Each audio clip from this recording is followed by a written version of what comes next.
chaque communication ou chaque conversation difficile comporte des risques qui sont réels pour tout le monde. Donc, il y a quelque chose qui est pas, ça ne relève pas d'une hallucination, là. Il y a des risques. Et les risques sont, je dirais, en deux parties.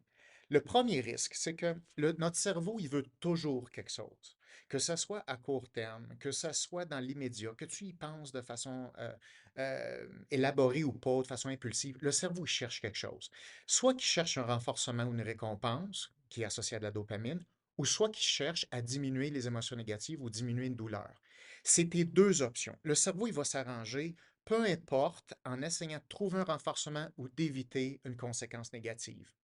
Donc, tu as ça d'un côté que le cerveau veut. De l'autre côté, le cerveau sait très bien qu'il dépend d'un de ce qu'on va appeler le statut socio-hiérarchique ou ce qu'on appelle aussi en psychologie le prestige social. Alors, les humains sont obsédés par le statut social et le prestige en tout temps. Et dans ce prestige-là, le statut social, il y a la préservation des relations positives autour de toi. Tous les humains doivent protéger leur statut hiérarchique, c'est une question de survie. Fait que quand tu te retrouves en conflit, tu as deux affaires qui tirent dans deux sens différents. Soit que tu veux obtenir ce que tu veux, ou soit qu'il faut que tu négocies ta relation.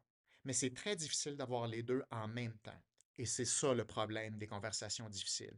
C'est que ça pousse les gens à choisir l'un ou l'autre. Soit que tu achètes la relation, ou soit que tu poursuis ce que tu veux, mais tu perds ta relation.